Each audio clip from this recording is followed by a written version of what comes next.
कल मैंने आपको ये ड्रिफ्ट स्पीड बता दी, वो सॉरी, मैंने आपको कल थर्मल स्पीड बता दिया था। थर्मल स्पीड में मैंने आपको ये बताया था कि इलेक्ट्रॉन जो होते हैं मेटल में वो घूमते रहते हैं बहुत तेज स्पीड से, 10⁵ मीटर पर सेकंड से। क्लियर है क्या बात? कोई भी मेटल ले लें, लेकिन होता क्या है कि उनमें जो एवरेज वेलोसिटी होती है ना, एक क्रॉस सेक्शन से जितने एवरेज इलेक्ट्रॉन लेफ्ट से राइट जाएंगे उतने ही इलेक्ट्रॉन राइट से लेफ्ट भी आ जाते हैं। तो नेट फ्लो ऑफ चार्ज क्या होता है थ्रू ए क्रॉस सेक्शन? वो जीरो हो जाएगा।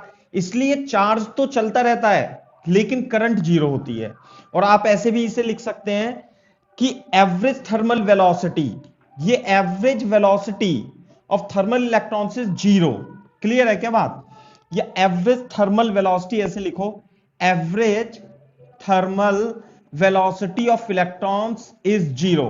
क्योंकि थर्मल इलेक्ट्रॉन्स तो मतलब हम न्यूक्लियर रिएक्टर में पढ़ेंगे, वो थोड़ा डिफरेंट होते हैं, सही है। और एवरेज वेलोसिटी तो जीरो होती है, लेकिन एवरेज स्पीड बहुत तेज होती है। एवरेज स्पीड का मतलब है total distance covered per unit time is called average speed. चलो तो स्टार्ट करते हैं। तो drift speed, net topic is drift velocity. Drift velocity क्या होता है? What is the drift velocity? देखो, अगर जो मान लिया आइसोलेटेड कंडक्टर होता है, आइसोलेटेड कंडक्टर मतलब इसके अक्रॉस कोई भी वोल्टेज सोर्स आपने अप्लाई नहीं कर रखा है, तो इसमें एवरेज वेलोसिटी तो जीरो होती है। लेकिन इफ किसी कंडक्टर के अक्रॉस आपने एक सोर्स ऑफ वोल्टेज को लगा दिया ऐसे करके प्लस माइनस, तो होगा क्या, यहां पर जो V वोल्ट की बैटरी है तो ये टर्मिनल तो बेटा पॉजिटिव हो जाता है और ये टर्मिनल क्या हो जाता है, नेगेटिव हो जाता है ना। यहां पे पोटेंशियल है V और यहां पे पोटेंशियल कितना है, जीरो। तो इसके अंदर इस वजह से अंदर इलेक्ट्रिक फील्ड सेटअप हो जाती है। इलेक्ट्रिक फील्ड की डायरेक्शन पॉजिटिव टर्मिनल से नेगेटिव टर्मिनल की ओर इस प्रकार से इलेक्ट्रिक फील्ड सेटअप हो जाती है। अब देखो, यहां पर जो इलेक्ट्रॉन है वो रैंडमली जो मूव कर रहे थे, इन इलेक्ट्रॉन पर इस इलेक्ट्रिक फील्ड की वजह से फोर्स लगने लगता है। किधर को फोर्स लगेगा बताओ? इलेक्ट्रॉन पे फोर्स लगेगा, F इजिकल टू क्यू ही होता है ना फोर्स, Q इंटू ई। तो इलेक्ट्रॉन पर जो फोर्स लगता है वो इलेक्ट्रिक फील्ड की अपोजिट डायरेक्शन में लगता है। तो अब सारे इलेक्ट्रॉन जो हैं वो इलेक्ट्रिक फील्ड की अपोजिट डायरेक्शन में चलने लगते हैं। तो बैटरी लगाने के वजह से कंडक्टर के टर्मिनलों के बीच में पोटेंशियल डिफरेंस क्रिएट होता है। और यदि इसकी लेंथ में L मान लूं तो जो पोटेंशियल डिफरेंस होगा वो E by L, electric field divided by L होता है। और इसके अंदर इलेक्ट्रिक फील्ड डेवलप हो जाती है और इलेक्ट्रॉन पे फोर्स लगने लगता है और इलेक्ट्रॉन का मूवमेंट इधर से हो जाता है। तो इलेक्ट्रॉन का मूवमेंट तो ऐसे हो जाएगा यूं करके, और करंट जो है इसमें इस तरह से फ्लो होने लगती है। अब इनकी कुछ इलेक्ट्रॉन की वेलोसिटी आ जाती है, इस वेलोसिटी को ही हम ड्रिफ्ट वेलोसिटी कहते हैं। ड्रिफ्ट का मतलब है आगे की ओर बढ़ना। क्लियर है बात? कॉपी करो इसे, आपको एक्सप्लेन करता हूं, है ना। ये मैं साफ कर देता हूं। तो बोर्ड पे देखो, यहां देखो, लिखो, when a battery is connected when a battery is connected across the terminal of conductor, है ना, terminal of conductor, potential difference is produced, potential difference is produced due to which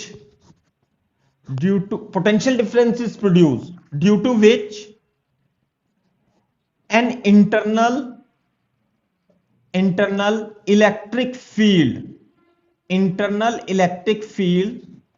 is set up. Internal electric field is set up and a force start acting on each free electrons and electrons move in parabolic path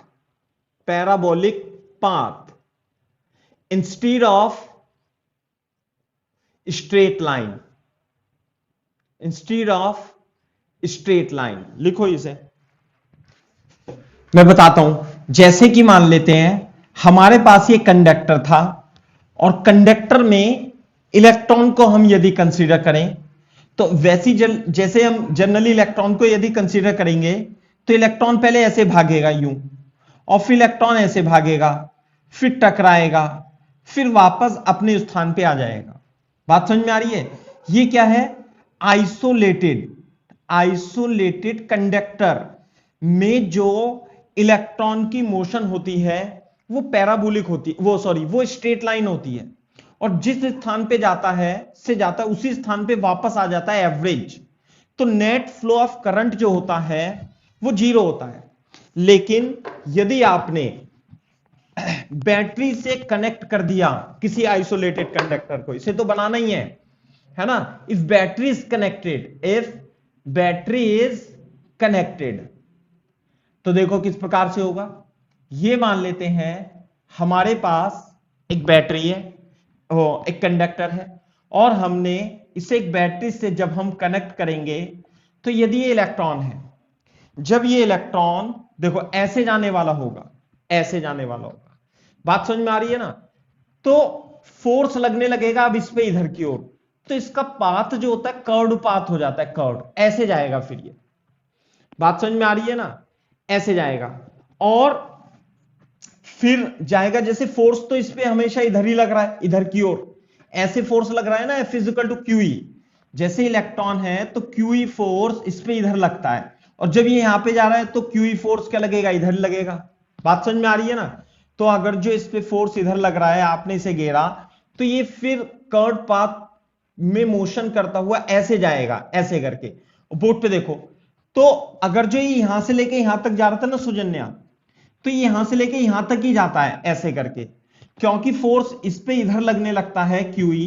तो आप इसे ऐसे बना सकते हो, यहां पे गया और फिर यहां पे ऐसे जाएगा, ऐसे करके यूं, है ना, और फिर जाएगा, मान लिया इसे ऐसे जाना था तो ऐसे जाएगा, क्योंकि इधर की ओर तो अब की बार फोर्स क्या लग रहा है, इसका ज्यादा लग रहा है ना, इधर फोर्स ज्यादा लग रहा है तो इधर हो जाएगा, और फिर ये जाएगा तो यहां पे चला जाएगा ऐसे करके हुए।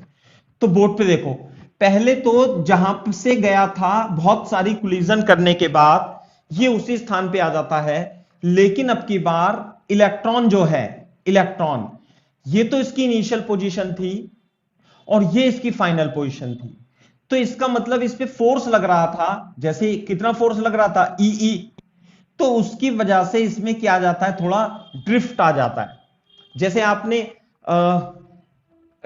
मैन रिवर प्रॉब्लम की थी मोशन इन स्ट्रेट लाइन में, तो ड्रिफ्ट का मतलब थोड़ा सा हिल जाना, तो अपनी पोजीशन से थोड़ा सा इलेक्ट्रॉन आप इधर की ओर हिल जाता।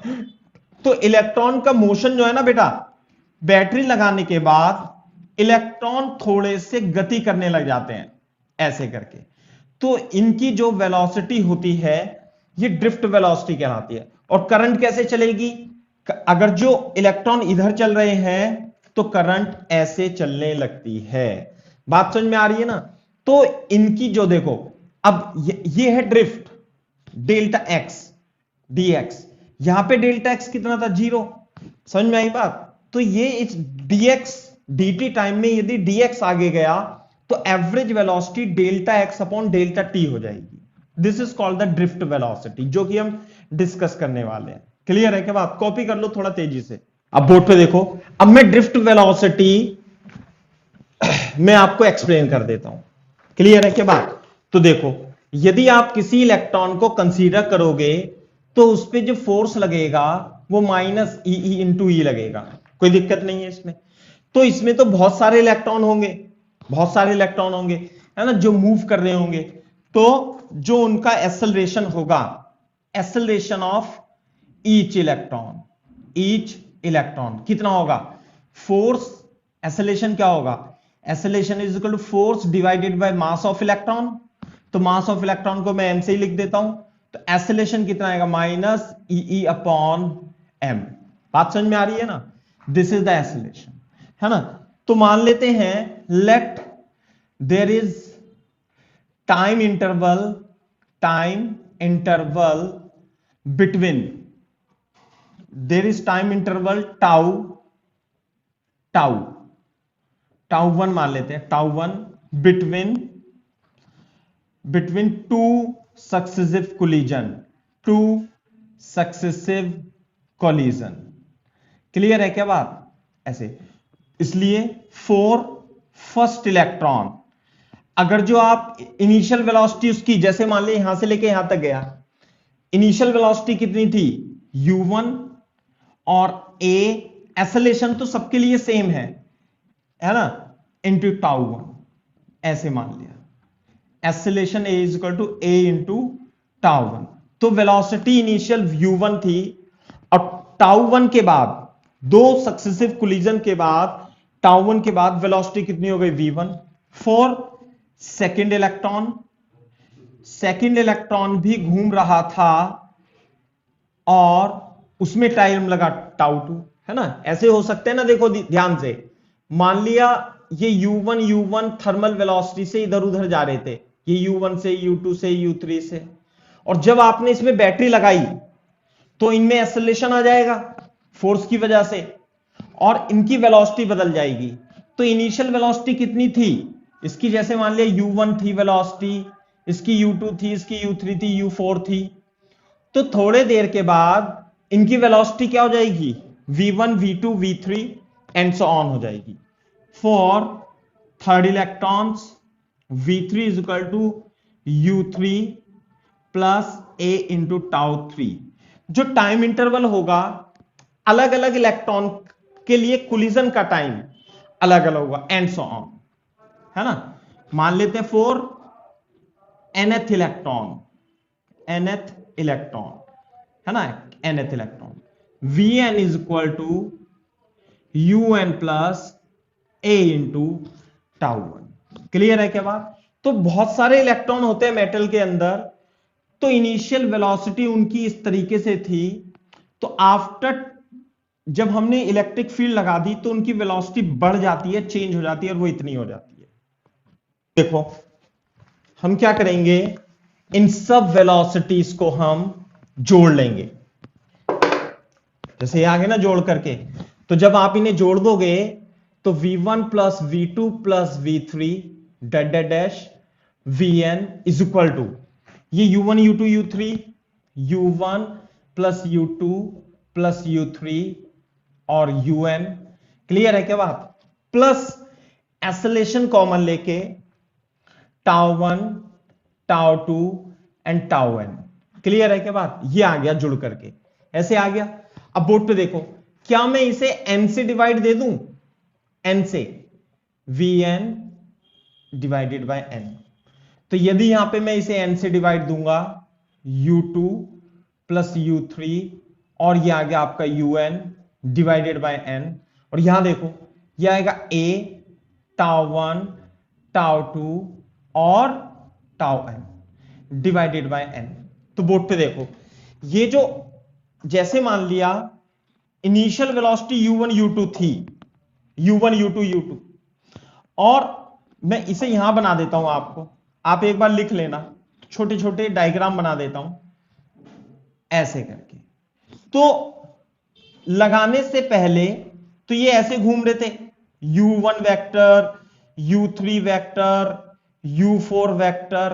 तो क्या आपको याद है ये u1 u2 u3 का सम, जो थर्मल वेलोसिटी में मैंने लास्ट लेक्चर में बताया था कि u1 प्लस u2 और un का सम क्या होता है? 0। तो n से डिवाइड कर दें तो भी 0 आएगा। ये थी एवरेज थर्मल वेलोसिटी, यानी कि ये होती है 0। एवरेज थर्मल वेलोसिटी क्या है? ये एवरेज थर्मल वेलोसिटी, ये मैंने आपको बताया था, और इसका सम होता है 0। ये टाउ वन क्या है बेटा? Tau one is the time interval between successive collision for first electron, जो कि दूसरे इलेक्ट्रॉन के लिए अलग होगा, जो कि तीसरे इलेक्ट्रॉन के लिए अलग होगा, लेकिन ये तो फर्स्ट इलेक्ट्रॉन के लिए, सेकंड के लिए, ये है nth के लिए, और डिवाइडेड बाय n कर दिया। तो इसका मतलब ये हो गया, ये सक्सेसिव टाइम इंटरवल है बिटवीन टू कोलिजन, और ये एवरेज है ना। तो इसे मैं रिप्रेजेंट करता हूं, देखो ये तो 0 आ गई, 0 प्लस a, और ये लिख देता हूं मैं tau. What is tau? Tau is the average time interval between two successive collision for electron. तो ये एवरेज टाइम इंटरवल है। दूसरी बात, ये जो एवरेज वेलोसिटी आई है, पहले तो u1 सबका 0 था, लेकिन जब आपने इसमें क्या लगा दी, बैटरी लगा दी, तो थोड़ी देर के बाद इनकी जो वेलोसिटीज है वो हो गई v1 vector, v2 vector, v3 vector, v4 vector. तो इनकी जो एवरेज वेलोसिटी होगी ये है, और इस एवरेज वेलोसिटी को ही हम ड्रिफ्ट वेलोसिटी कहते हैं। बात समझ में आ गई? तो ड्रिफ्ट वेलोसिटी जो होगी 0, ये तो 0 हो जाती है, plus a into tau. Clear है क्या बात? और टाउ को मैं लिख देता हूं यहां पे, व्हाट इज टाउ, वेयर, यहां पे लिख देता हूं drift velocity is equal to, अच्छा ए क्या था, ए ध्यान है आपको, minus e upon m acceleration, and what is tau, where VD is drift velocity है ना, और टाउ क्या है, tau is nothing but tau one, tau two, tau n divided by n. This is nothing but average time interval, average time interval between two successive collision, between two successive collision. Clear है क्या बात? तो ये आ जाता है VD is equal to e upon M into tau, है ना। अच्छा बोर्ड पे देखो, इधर देखना, मैं इसे किस तरीके से और लिख सकता हूं, VD is equal to E tau upon M into E. बात समझ में आई? यानी कि इससे आपको यह पता लगेगा कि ड्रिफ्ट वेलोसिटी तो एक वेक्टर क्वांटिटी है, और उसकी डायरेक्शन इलेक्ट्रिक फील्ड की अपोजिट डायरेक्शन में होगी। वो तो मैंने बता ही दिया आपको कि इलेक्ट्रिक फील्ड यदि इधर होगी तो ड्रिफ्ट वेलोसिटी इधर हो जाएगी। दूसरी बात, इसमें इलेक्ट्रिक फील्ड वेक्टर क्वांटिटी है, साथ में ड्रिफ्ट वेलोसिटी भी वेक्टर क्वांटिटी है, और ये जो क्वांटिटी है इसे हम म्यू बोलते हैं, और इसकी वैल्यू ई टाउ अपॉन एम। ई तो कांस्टेंट है, एम मास ऑफ इलेक्ट्रॉन ये भी कांस्टेंट है, और टाउ तो वैसे टेम्परेचर पर डिपेंड करता है, टाउ है ना, वो बताएंगे। और इस क्वांटिटी को कहते हैं हम मोबिलिटी ऑफ इलेक्ट्रॉन्स। क्या बोलते हैं इसे? Mobility of electrons. तो ध्यान रखना है अपने को, BD is equal to mu into vector e के बराबर होता है, और यदि आप मैग्नीट्यूड में लिखना है तो बहुत तेजी से VD is equal to mu E, बस VD is equal to mu into E. Mu is called the mobility of electron, E tau upon M, और ये जो मोबिलिटी होती है ई और एम तो कांस्टेंट है, लेकिन ये जो टाउ है, time between two successive collision, ये टाइम टेम्परेचर पर डिपेंड करता है। इसके बारे में मैं अभी आपको बताता हूं, देख लो इसे, VD is equal to mu E. VD drift velocity, drift velocity ही हमारा टॉपिक था, है ना, ऐसे लिख लो। Therefore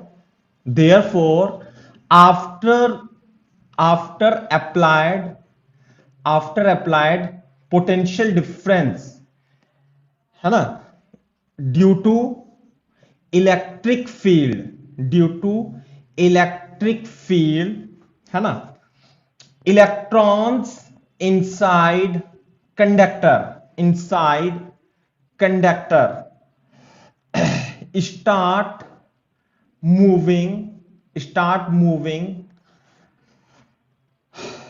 start moving opposite to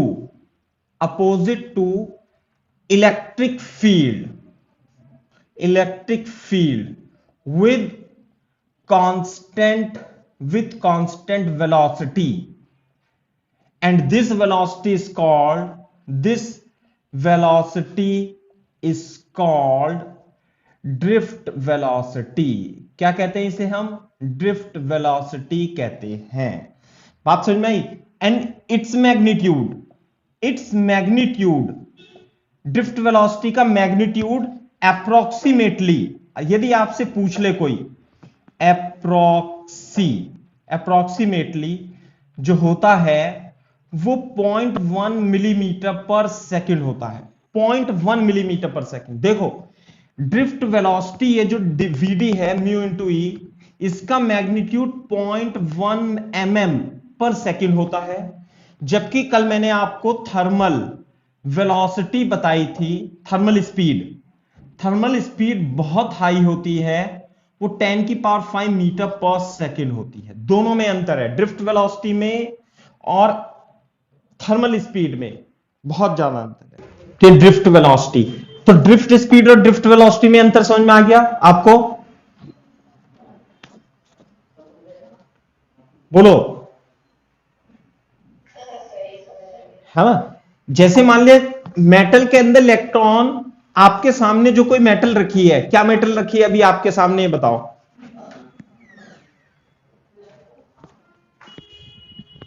बताओ जल्दी फटाफट।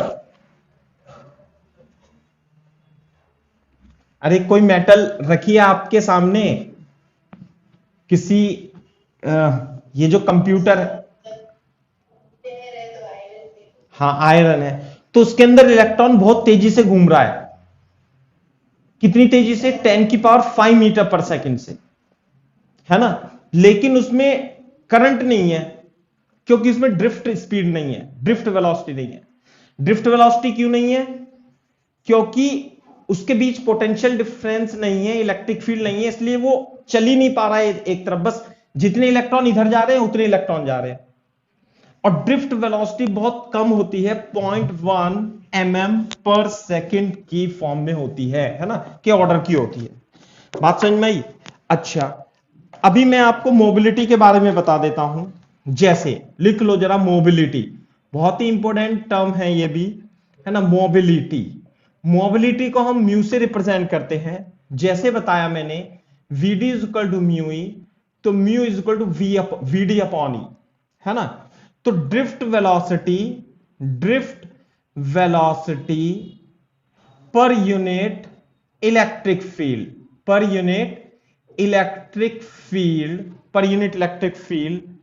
इट इज डिफाइंड एज, ऐसे लिख लो, it is defined as drift velocity per unit electric field. बात समझ में आ रही है नहीं? और ये एक स्केलर क्वांटिटी होती है, स्केलर क्वांटिटी। साथ में क्या आप मेरे को इसकी एसआई यूनिट भी बता सकते हो? हाँ भाई, एसआई यूनिट इसकी मीटर स्क्वायर पर वोल्ट पर सेकंड होगा। कैसे होगा वो मैं बता देता हूं, देख लो जरा। इन ड्रिफ्ट वेलोसिटी, ये जो मोबिलिटी होती है ना, मोबिलिटी अभी आएगी, कंडक्टिविटी और रेजिस्टिविटी भी आएगी टर्म।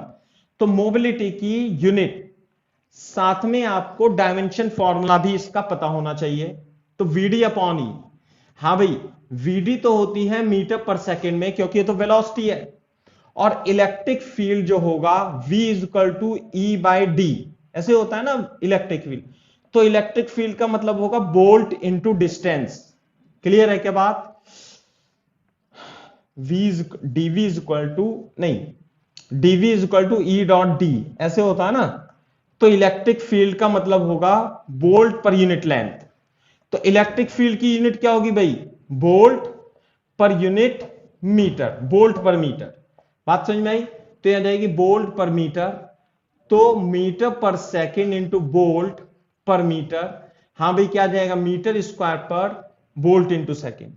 तो एसआई यूनिट मीटर स्क्वायर पर वोल्ट इंटू सेकेंड होता है, या इसे मीटर स्क्वायर वोल्ट -1 s-1 भी आप लिख सकते हो। साथ में इसका डायमेंशनल फॉर्मूला आप मेरे को निकाल करके दिखाओ, डायमेंशन फॉर्मूला। बिल्कुल सही है। मैं आपको थोड़ा बता देता हूं मैंने कैसे निकाला है। देखो, ये तो हो जाएगा एल स्क्वायर, सही है ना, ये हो जाएगा टी, और बोल्ट की डायमेंशन रह गई, तो बोल्ट का कैसे निकालता हूं मैं, क्यू डेल्टा वी से निकाल लेता हूं। तो v जो होगा W अपॉन क्यू होगा, और W का होता है Fs, यानी कि ml स्क्वायर, और Q होता है a into t, q is equal to i, q is equal to i t, है ना, तो एम्पियर टी। तो ml square a minus one और t माइनस थ्री। क्लियर है क्या बात? तो मैं यहां पे लिख दूंगा, फिर बोल्ट का क्या लिखूंगा भाई, ml square a minus one T minus three, और इसका हो जाएगा टी। बात समझ में आ रही है नहीं? तो ये एल तो एल से कट जाएगा, तो ऊपर जाएगा एम माइनस वन, ऊपर जाएगा ए, है ना, और ये हो जाएगा टी की पावर टू। देखना बेटा, M minus one T square A की power one, this is the dimension formula. Saujanya ठीक आ रहा है बेटा? नहीं है ना? ऐसे करके मैं साफ कर दूं, इसे साफ कर दूं।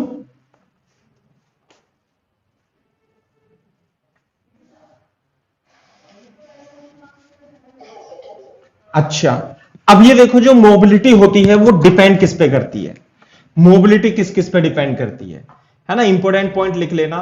Mobility, mobility depends upon temperature, depends upon temperature, not not upon not upon potential difference applied between terminal, applied between terminals of conductor। बात समझ में आती है ना? ये टेम्परेचर पर डिपेंड करती है बेटा mobility.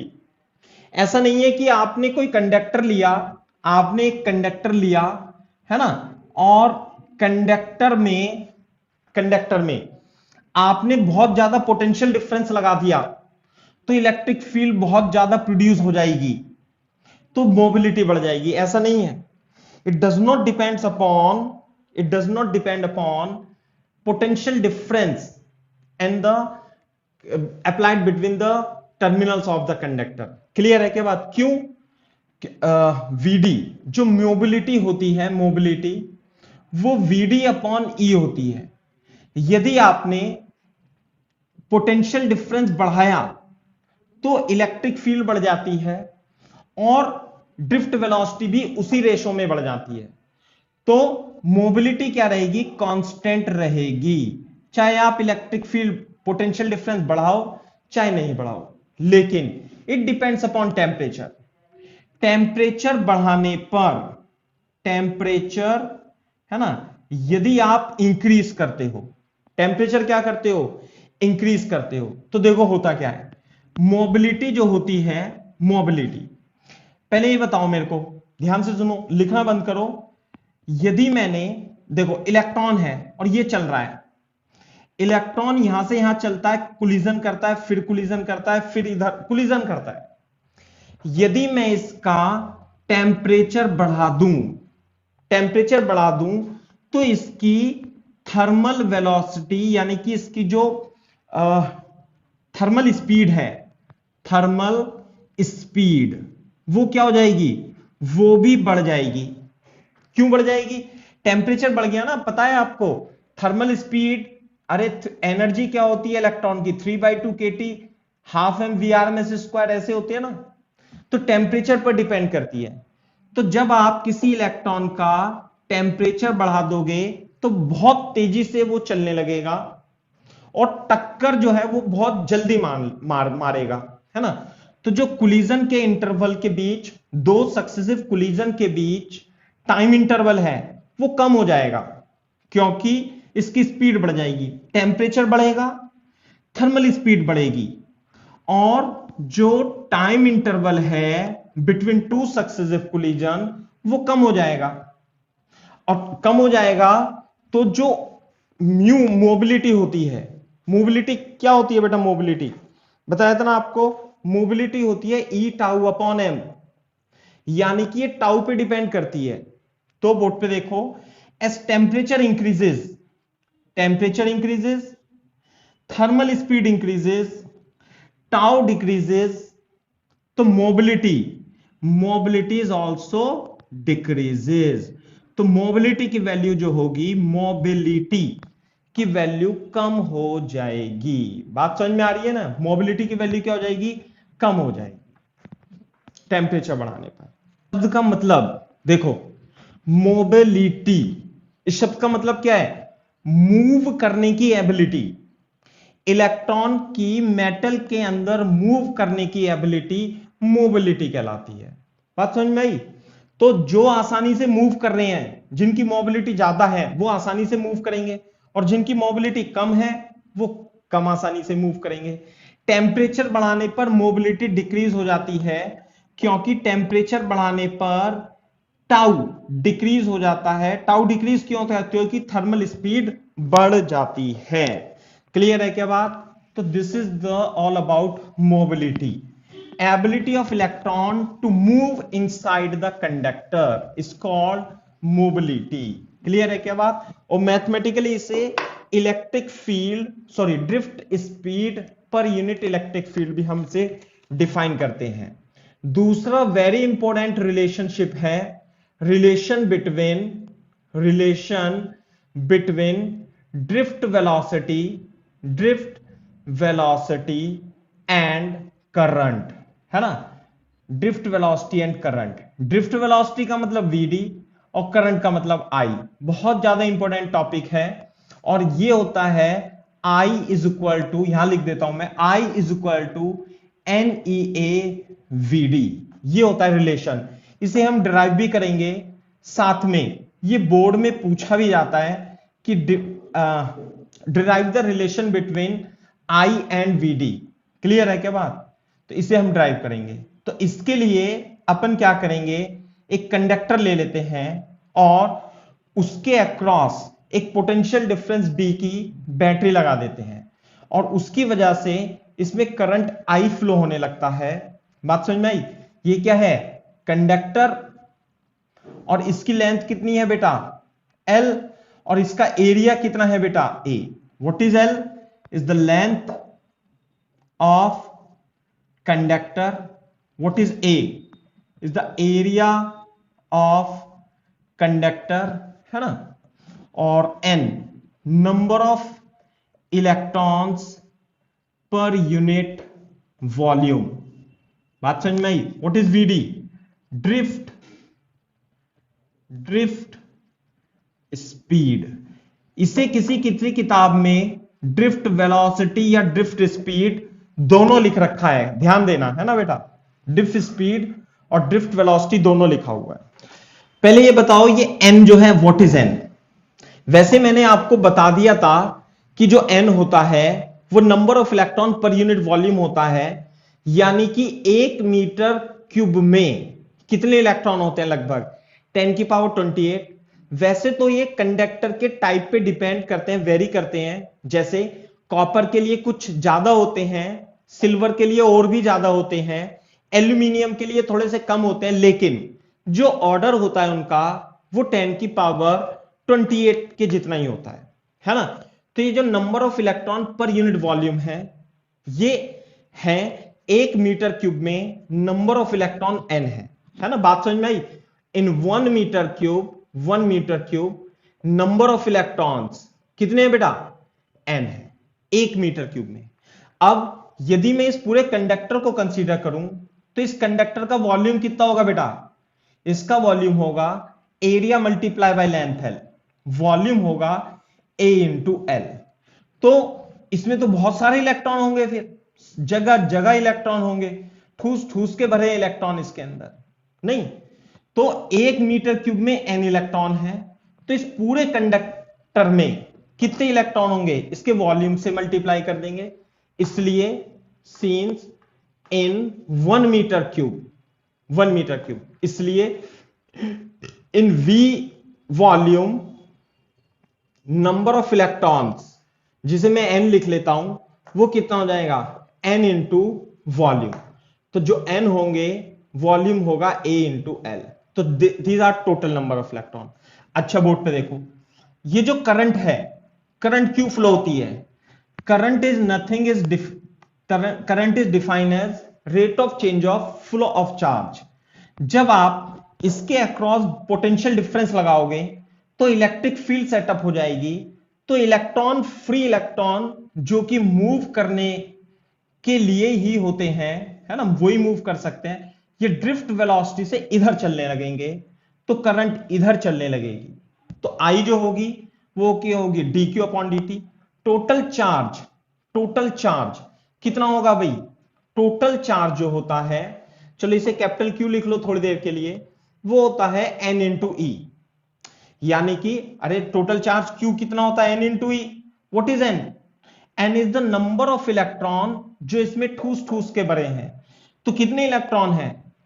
a n into A into L, और e तो आ जाएगा यहां पे चार्ज। तो बोर्ड पे देखो, d upon D T, n की जगह यह आ जाएगा n a l, है ना, और e अपॉन डी टी। बात समझ में आ रही है ना? तो n a e तो कॉमन है, और dl अपॉन डी टी ये जो होगी dl, इसे मान लेते हैं छोटा, मान लेते हैं हम छोटा सा l नहीं मान करके छोटी सी इसमें dl लेंथ मान लेते हैं। आई बात समझ में? और इसमें dn हो जाएंगे आपके क्या? इलेक्ट्रॉन। ये तो l था, तो dl अपॉन dt को dl अपॉन dt, यानी कि इलेक्ट्रॉन dl डिस्टेंस dt समय में यदि कवर करते हैं तो उनकी ड्रिफ्ट स्पीड हो जाएगी NEAVD। This is the relation between current and drift velocity. I is equal to NEAVD। ये आपको याद। अब मैं आपको एक रिलेशन और बता देता हूं। ये तो हो गया करंट में और ड्रिफ्ट वेलोसिटी में रिलेशन, है ना। दूसरा रिलेशन हम डिस्कस करते हैं, रिलेशन बिटवीन, ऐसे रिलेशन बिटवीन करंट डेंसिटी जो मैं आपको पढ़ा चुका हूं, current density and electric field E, है ना, electric field E, J is equal to sigma into E। ये रिलेशन आता है, ये हम डिस्कस करने जा रहे हैं। जैसे कि बोर्ड पे देखो, जब आपने एक कंडक्टर के अक्रॉस बैटरी लगा दी तो यहां पे इलेक्ट्रिक फील्ड भी सेटअप हो जाती है ना भाई। और ये L, और इसका एरिया कितना है? A। करंट कितनी है? I। तो जो करंट होगी वो कितनी फ्लो होती है? NEAVD।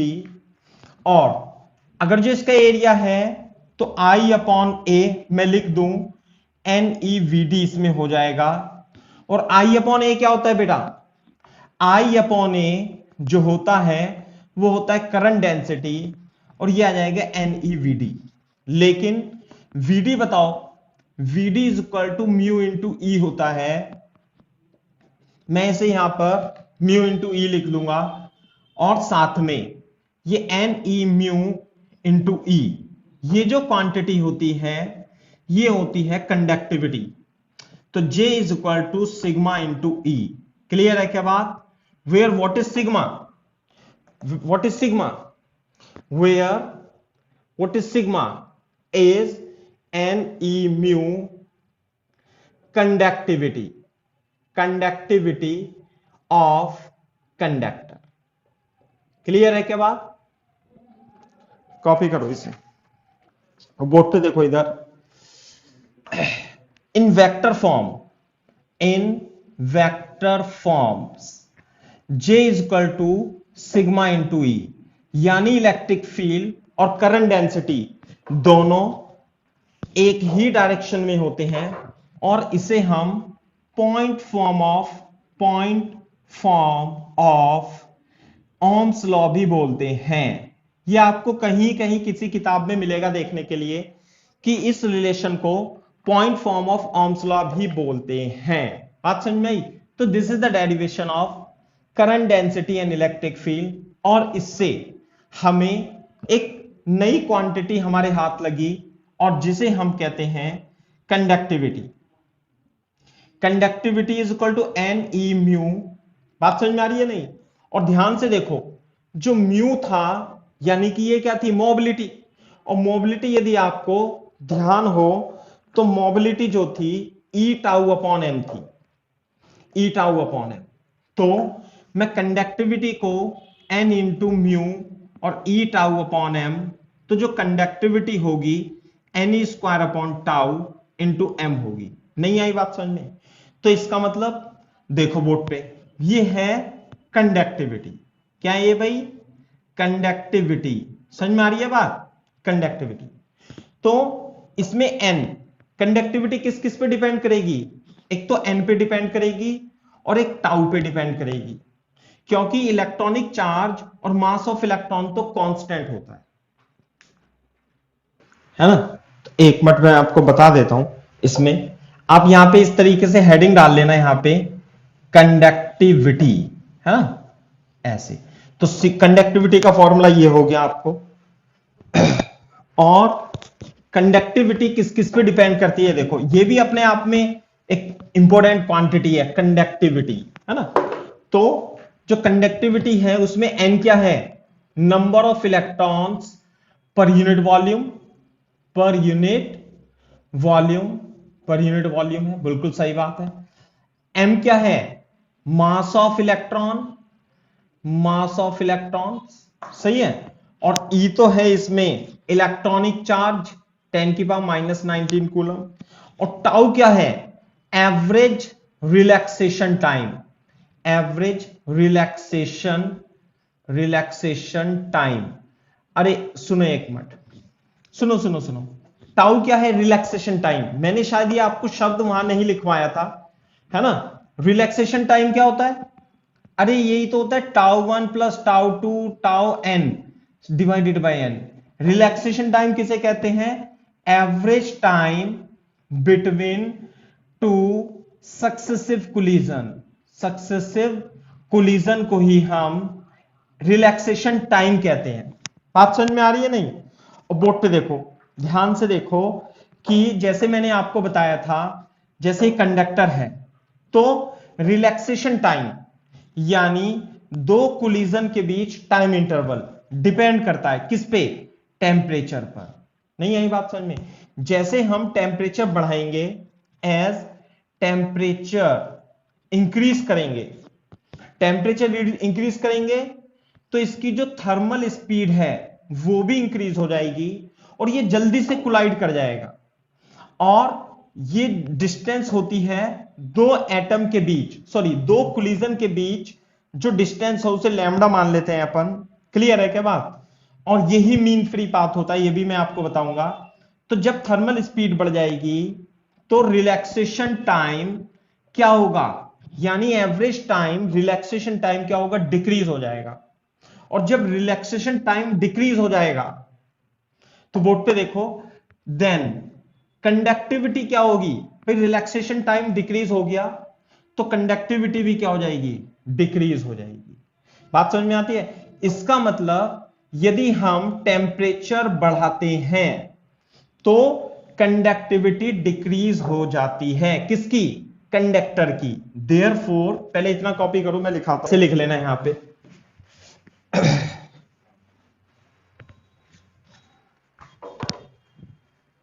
ऐसे लिखेंगे, therefore as temperature increases, temperature increases, conductivity, conductivity of conductor, of conductor decreases, decreases, decreases. Clear है क्या बात? कंडक्टिविटी क्या हो जाएगी? डिक्रीज हो जाती है। और ये देखो, जो कंडक्टिविटी होगी ना, जो टाउ होता है, it is inversely proportional to root T, इसे याद रख लेना, है ना? और जो कंडक्टिविटी होती है वो प्रोपोर्शनल टू टाउ होती है। तो इसलिए जो टाउ होगा, जो कंडक्टिविटी होगी sigma, it is also inversely proportional to T. वो कैसे आती है वो मैं आपको बता देता हूं, है ना? इसे नोट में लिख लेना, नोट में कैसे आएगा वो मैं आपको बता देता हूं। कैसे कि दो इलेक्ट्रॉन जब एक एटम एक आयन से दूसरे आयन यानी दो एटम के बीच टकराता है तो उनके बीच की जो डिस्टेंस होती है तो वो सीधे सीधे स्ट्रेट लाइन में चलता है ऐसे, फिर जब टकरा जाएगा तो फिर स्ट्रेट लाइन में चलेगा ऐसे करके। बात समझ में आ रही है ना? और फिर स्ट्रेट लाइन में चलेगा। तो मान लिया ये पहले लैम्डा 1 चला, फिर लैम्डा 2 चला, फिर लैम्डा 3 चला, तो distance between two successive collision lambda 1 lambda 2 lambda 3 आती है। तो यदि हम इन सबका एवरेज लेते हैं तो वो मीन फ्री पाथ आता है ना? तो मैं यहां पे हेडिंग डाल देता हूं मीन फ्री पाथ। पहले आप इसे लिख लो फिर मैं बताता हूं। मीन फ्री पाथ की डेफिनेशन और लिख लो, उससे मैं इस चीज को एक्सप्लेन कर देता हूं ये इससे कैसे आता है ना? जैसे इलेक्ट्रॉन जब मेटल के अंदर घूमता है, इसे मेटल बना लेना ऐसे यूं करके, तो मेटल इलेक्ट्रॉन यहां से चला, फिर यहां पे टकराया, फिर यहां से चला यहां पे, फिर यहां पे टकराया, तो इनके बीच की जो डिस्टेंस होती है वो स्ट्रेट लाइन में होती है अभी तो, और इलेक्ट्रिक फील्ड लगा देंगे तो कर्व यानी पैराबोलिक हो जाएगी। तो average distance between two successive collision is called mean free path, है ना? Average distance between two successive collision is called mean free path। बिल्कुल सही बात है। और इसे लैम्डा एवरेज और लैम्डा से भी रिप्रेजेंट करते हैं। तो lambda 1 lambda 2 lambda 3 lambda n divided by n, तो ये होता है मीन फ्री पाथ। बात समझ में आ रही है? अब बोर्ड पे देखो, यदि ये मीन फ्री पाथ कितना लैम्डा है दो इलेक्ट्रॉन के बीच, और s बराबर ut लगा दूं, और दो सक्सेसिव कोलिजन के बीच टाइम कितना है भाई? टाइम तो है टाउ एवरेज, और जो डिस्टेंस है वो कितनी है लैम्डा, और जो ड्रिफ्ट वेलोसिटी होगी, ड्रिफ्ट वेलोसिटी है ना, वो कितनी हो जाएगी? ड्रिफ्ट वेलोसिटी जो हो जाएगी वो हो जाएगी v। बात समझ में आ रही है? नहीं, ड्रिफ्ट वेलोसिटी नहीं, इसमें तो थर्मल स्पीड आएगी। थर्मल, क्योंकि हम केवल और केवल दो कोलिजन के बीच की बात कर रहे हैं, ड्रिफ्ट, तो थर्मल वेलोसिटी इसमें VTH हम मान लेते हैं, है ना? तो S बराबर UT लगाएंगे, तो बोर्ड पे देखो, तो जो थर्मल वेलोसिटी है वो S अपॉन T, तो S तो हो जाएगा लैम्डा, और टाइम कितना होगा टाउ T। और बोर्ड पे देखो, ये जो थर्मल वेलोसिटी थर्मल स्पीड होती है, थर्मल स्पीड ये किस पे डिपेंड करती है? ये टेम्परेचर पर डिपेंड करती है। कैसे? कि जो एनर्जी होगी किसकी? इलेक्ट्रॉन की, वो हाफ mVTH का स्क्वायर होती है। यहां पे थर्मल वेलोसिटी आएगी, ड्रिफ्ट वेलोसिटी नहीं आएगी, तो इसे काट दूंगा मैं, तो VTH का स्क्वायर 3kT अपॉन m, तो VTH जो आ जाती है √3kT अपॉन m आ जाता है।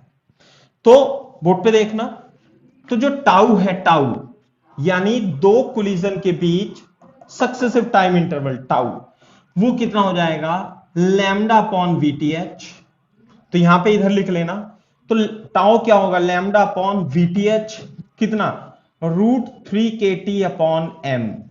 तो यानी कि जो टाउ है वो लैम्डा √m अपॉन √3kT, यानी tau is inversely proportional to √t। तो यानी कि जो टाउ है, टाउ वो टेम्परेचर के स्क्वायर रूट के इनवर्सली प्रोपोर्शनल होता है। और चूंकि कंडक्टिविटी कंडक्टिविटी यानी स्क्वायर टाउ अपॉन m होती है, तो कंडक्टिविटी भी अल्टीमेटली टेम्परेचर के स्क्वायर रूट के इनवर्सली प्रोपोर्शनल होगी। साफ कर दूं सौजन्य इसे? यह है कंडक्टिविटी मीन फ्री पाथ। अब मैं नेक्स्ट टॉपिक बताता हूं आपको, रेजिस्टिविटी। रेजिस्टिविटी क्या होगी?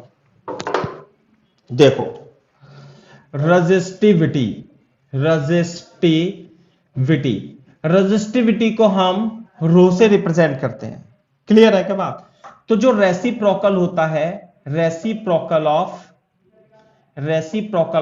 कंडक्टिविटी, यानी कि रो जो होती है it is inversely proportional to conductivity होती है। Reciprocal of conductivity is called resistivity. Resistivity that is rho, rho से रिप्रेजेंट करते हैं और ये स्केलर क्वांटिटी होती है 1/सिग्मा इज द कंडक्टिविटी। क्लियर है के बाद? तो जो कंडक्टिविटी थी वो कितनी होती है, N square tau upon M. तो जो रेजिस्टिविटी है it will be M N E square tau. तो यानी कि अब की बार रेजिस्टिविटी टाउ के इनवर्सली प्रोपोर्शनल है ना।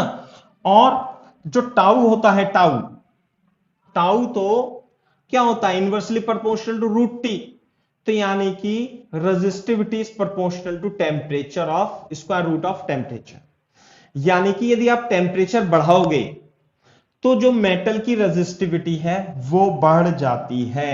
As temperature is increase, resistivity of metal is also increased. Clear है क्या बात? is also increased। रेजिस्टिविटी मतलब रेजिस्ट करने की एबिलिटी। किसे रेजिस्ट करने की एबिलिटी? करंट को। वो बढ़ जाती है मेटल के लिए यदि आप टेम्परेचर इंक्रीज करते हो तो।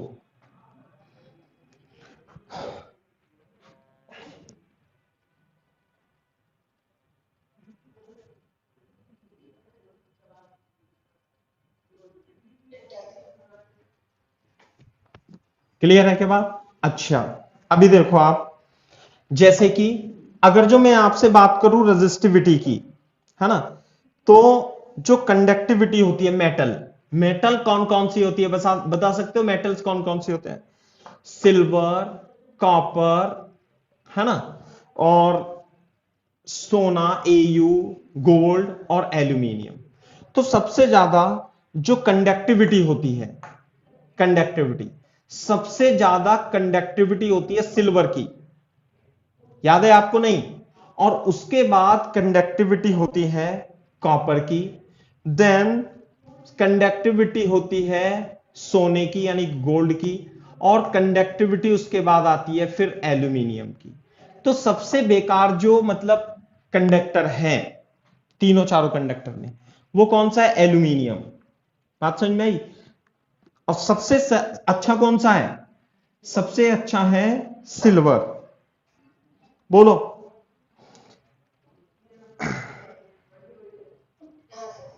है ना? अच्छा ये बताओ, सिल्वर की कंडक्टिविटी ज्यादा क्यों होती है? सबसे ज्यादा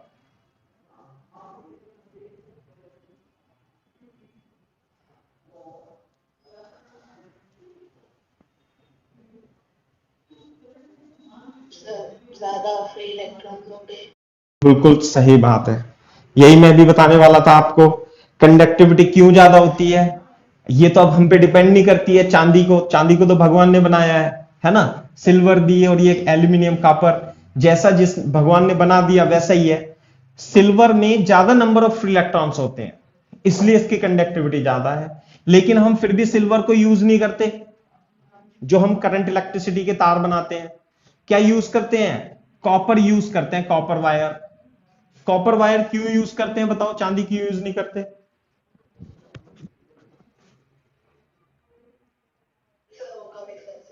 बस सीधी बात है ना। लेकिन कॉपर और एल्यूमिनियम में, कॉपर या एल्यूमिनियम कौन सा ज्यादा यूज करते हैं मेटल?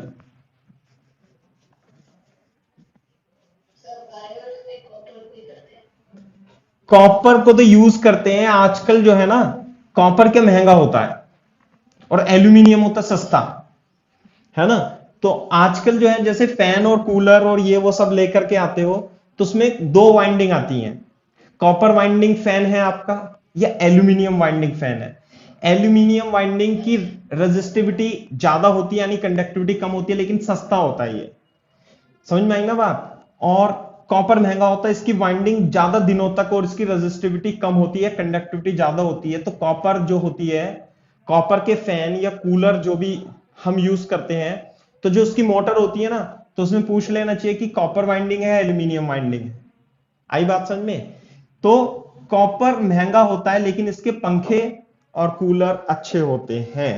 समझ में आई बात? लेकिन आजकल तो ऐसी टेक्नोलॉजी आ रही है कि चाइनीज मटेरियल आ गया है, वो कम दिनों तक चलता है लेकिन चलता इन सबका मिक्सचर है इस टाइप से, वो कुछ चाइनीज प्रोडक्ट है।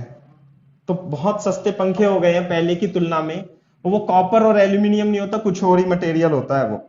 सही है ना, ऐसे है।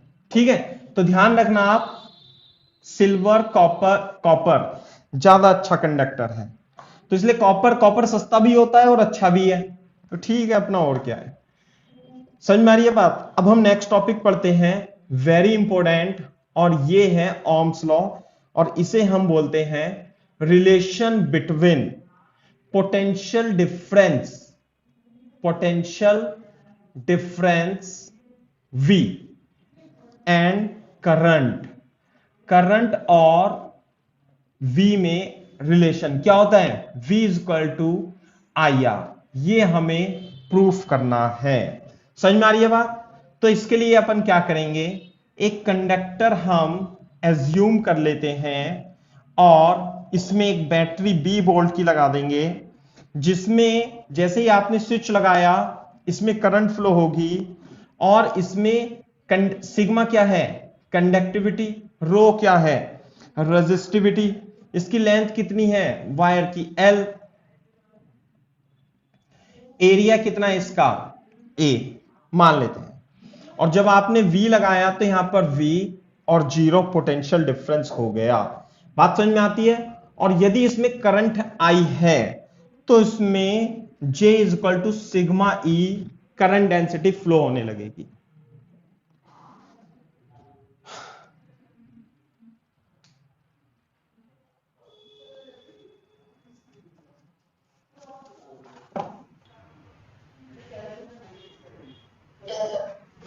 ठीक है, अब देखो V equal to I R, हम V equal to I R कैसे लेकर के आते हैं, तो रिलेशन बिटवीन करंट डेंसिटी और sigma into E, J equal to sigma E, आपको याद रखना point form of Ohm's law. तो J को क्या लिखूंगा मैं, I into I upon A sigma, electric field, अरे दोनों के बीच पोटेंशियल डिफरेंस V माइनस 0 और लेंथ L है, तो जो इलेक्ट्रिक फील्ड पोटेंशियल डिफरेंस होगा वो E बाई एल नहीं होगा, है ना। तो इलेक्ट्रिक फील्ड को क्या लिख लूंगा मैं, एक मिनट, dV इक्वल टू, मैं हमेशा गलत लिख देता हूं इसे, इलेक्ट्रिक फील्ड जो होगा वो V बाई एल होगा, dV equal to E dot D R से याद रखता हूं मैं, तो V अपॉन एल। नहीं आई बात समझ में। अब बोर्ड पे देखो, मैं इसे इस तरीके से लिख लूंगा, I into L A sigma is equal to V is equal to I into L upon A into sigma. Clear है बात। और जो सिग्मा होता है वो 1 अपॉन रो होता है, तो मैं इसे क्या लिख सकता हूं, रो एल अपॉन ए। और ये जो क्वांटिटी होती है बेटा, ये क्वांटिटी ये होती है resistance of the metallic wire, तो V is equal to I into R, ये होता है ओम्स लॉ, है ना। V is equal to I R, this is the relation between potential difference and the current, V और I में रिलेशन होता है ये। और where what is R, where R is equal to कितना है R, rho L upon A, rho L upon A is called resistance, is called resistance of metallic wire, metallic wire। इस metallic wire का इसका resistance कितना है R, और R की value क्या होगी, रो एल अपॉन ए होती है। सही है बात।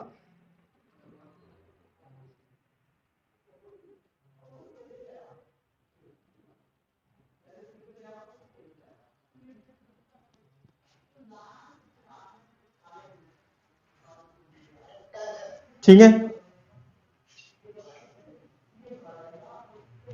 तो ये जो रेजिस्टेंस होता है, इसका मतलब क्या होता है रेजिस्टेंस का, रेजिस्टेंस का हिंदी में मतलब होता है अवरोध। क्लियर है क्या बात। और ये जो रेजिस्टेंस है ये 3 बातों पे डिपेंड करता है, ये रेजिस्टेंस 3 बातों पे डिपेंड करता है, रो एल एंड ए। बात समझ में आई, तो लिख लो रेजिस्टेंस, है ना, resistance obstacle in the path of current. Resistance का मतलब क्या है? Resistance is nothing but obstacle in the path of current. Path of current, बात समझ में आती है? तो इस मेटेलिक वायर को आप एक अलग सिंबल रेजिस्टेंस से भी रिप्रेजेंट कर सकते हो, और इसका जो सिंबल होता है बेटा वो ऐसे होता है, ऐसे। यानी अगर जो करंट ऐसे फ्लो हो रही है तो करंट के पाथ में ऑब्स्टिकल है, ऐसे गड्ढे हैं बहुत सारे। जितना ज्यादा रेजिस्टेंस होगा उतना ज्यादा करंट का, उतनी ही करंट कम फ्लो होगी। बात समझ नहीं? अरे जैसे पानी सीधा सीधा जा रहा है तो सीधा चला जाएगा, लेकिन उसके रास्ते में आड़े तिरछे गड्ढे आ गए तो पानी का फ्लो कम हो जाएगा। तो मेटल का यदि रेजिस्टेंस ज्यादा हो गया तो करंट का फ्लो कम हो जाता है। It is nothing but obstacle in the path of flow of current, है ना? ऐसे लिख सकते हो। और ये तीन बातों पे डिपेंड करता है। It depends upon following, depends upon, है ना? ऐसे लिख लेंगे। First, R is proportional to rho. Rho is the resistivity. किस पे डिपेंड करता है? सबसे पहले रेजिस्टिविटी पर, यानी कि जिसकी रेजिस्टिविटी ज्यादा होगी, है ना? It depends upon resistivity. Resistivity, बात समझ में आ रही है नहीं? क्लियर है क्या बात? या और रेजिस्टिविटी किस पे डिपेंड करती है? नेचर ऑफ द मटेरियल पर। नेचर ऑफ मटेरियल पर डिपेंड करेगा। जिसकी रेजिस्टिविटी ज्यादा होगी उसका रेजिस्टेंस भी ज्यादा होगा। दूसरा जो पॉइंट है वो है R is proportional to N, यानी कि लेंथ ऑफ कंडक्टर। जितनी ज्यादा लेंथ होगी, ऑब्वियसली इसकी ज्यादा लेंथ हो जाएगी तो और ज्यादा ऑब्स्टिकल प्रोड्यूस हो जाएगा in the path of current. Third, है ना, resistance is proportional to area, है ना? ये क्या? Area of the conductor.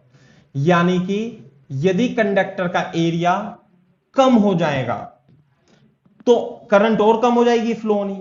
जैसे मान लिया ये इसका एरिया ये है और एक छोटा सा कंडक्टर ये है, तो भाई करंट जाएगी कहां से?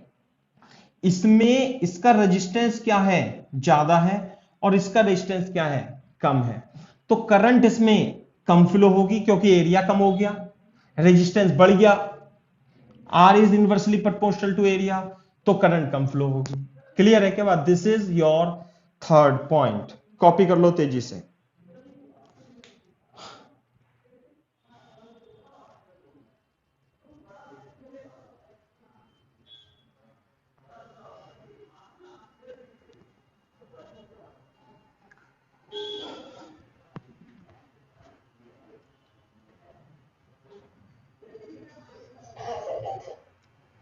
ठीक है, अब देखो इसके आगे लिखो।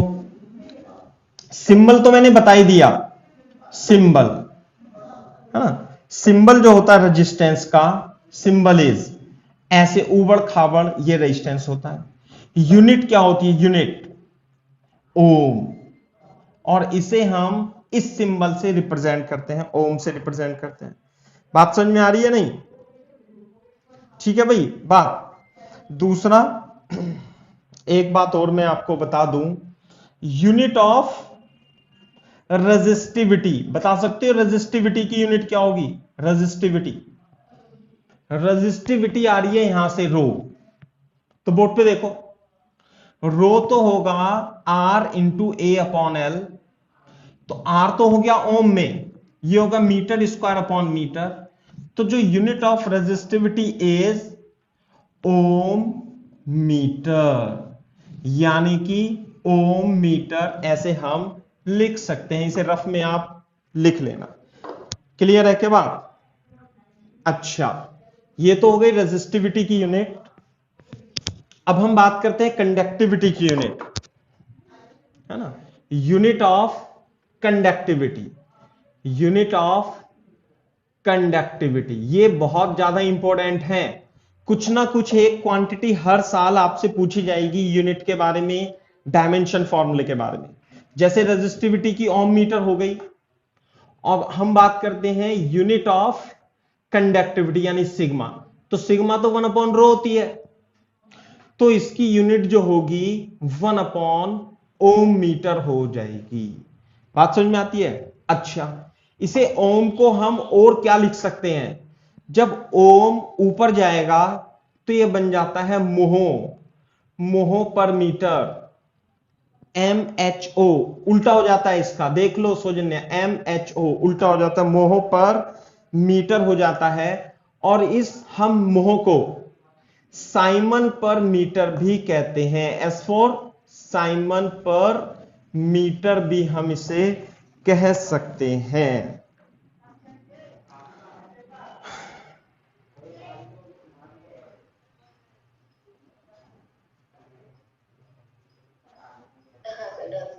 अब मेरे को रेजिस्टेंस का डायमेंशन फॉर्मूला निकाल के दिखाओ आप।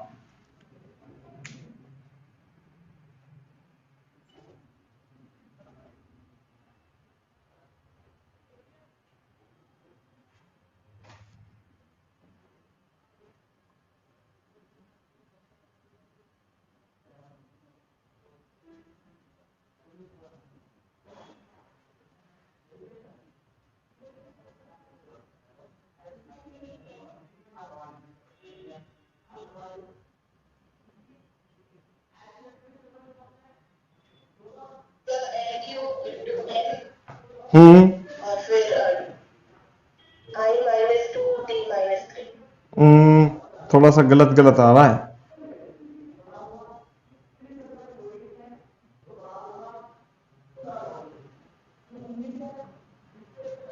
हाँ भाई, देखना जरा कैसे निकालेंगे। R V equal to I R से निकालोगे ना? तो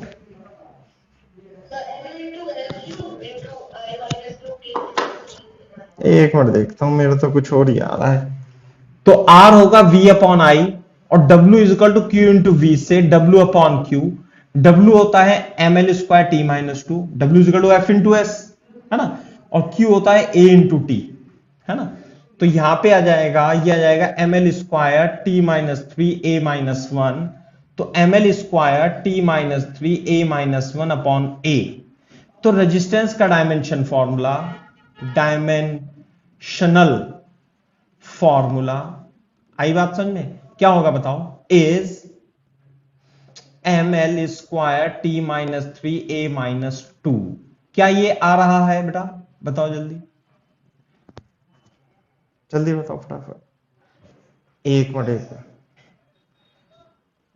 मिनट में, इसमें तो मैंने गलत लिखा।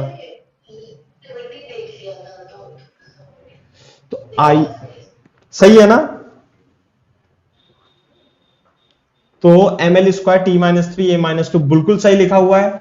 ये हो गया डायमेंशन फॉर्मूला ऑफ आर, है ना? अब हम लिखते हैं dimension formula of resistivity rho. तो कैसे निकालेंगे? R is equal to rho L/A। तो रो इज इक्वल टू RA/L। तो R का तो है ही सही, R का तो ml² T-3 A-2 और इसका हो जाएगा L² और इसका हो जाएगा L, तो ये और कट जाएगा। तो ml³ T-3 A-2 is the dimension formula for resistivity and dimension formula for conductivity इसका रेसिप्रोकल हो जाएगा और it will B m-1 L-3 T3 A2 हो जाएगा। क्लियर है क्या बात बेटा? बताओ।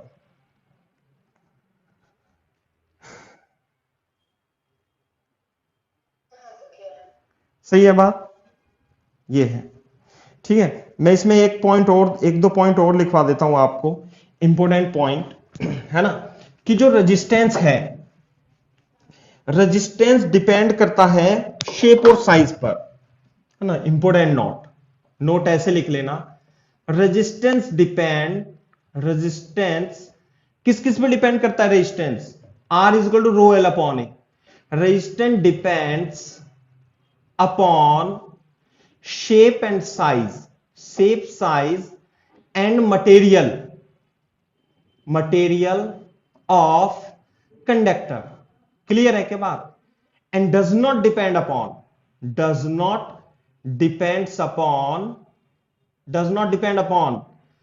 potential difference applied. नहीं आई बात समझ में? अब ऐसा नहीं है कि आप V equal to I R को देखो तो R is equal to V upon I, कि भाई वोल्टेज के प्रोपोर्शनल है रेजिस्टेंस। नहीं, यदि वोल्टेज आप इंक्रीज करते हो तो करंट भी उसी रेशो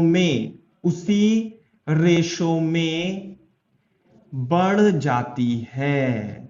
बात समझ में आती है ना? बढ़ जाती है। और ये क्या रहेगा? कांस्टेंट रहेगा। क्लियर है क्या बात?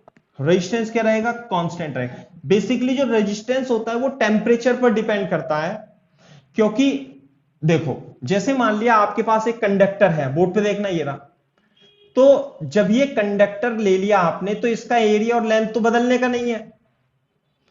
तो यदि शेप एंड साइज यानी लेंथ और एरिया यदि फिक्स्ड है तो रेजिस्टेंस किस पे डिपेंड करेगा? फिर रेजिस्टेंस डिपेंड करेगा रेजिस्टिविटी पर। बात समझ में आती है नहीं? रेजिस्टिविटी पे डिपेंड कर सकता है।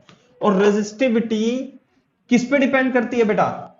रेजिस्टिविटी टेम्परेचर पर डिपेंड करती है। टेम्परेचर पर जितना टेम्परेचर बढ़ाओगे उतनी रेजिस्टिविटी बढ़ती है और उतना ही रेजिस्टेंस भी बढ़ जाता है। तो पोटेंशियल डिफरेंस पर रेजिस्टेंस बिल्कुल भी डिपेंड नहीं करता। It depend upon shape and size. हां, अगर जो आपने लेंथ और एरिया और बदल दिया इसका तो रेजिस्टेंस डिफरेंट निश्चित रूप से बदलेगा। लेकिन यदि एल एंड फिक्स है, यदि लेंथ और एरिया फिक्स है तो टेम्परेचर पर ही डिपेंड करेगा। मैं इसे कल को पढ़ाऊंगा आगे, तो मैंने नोट लिखा दिया थोड़ा सा, आप इसे कॉपी कर लो।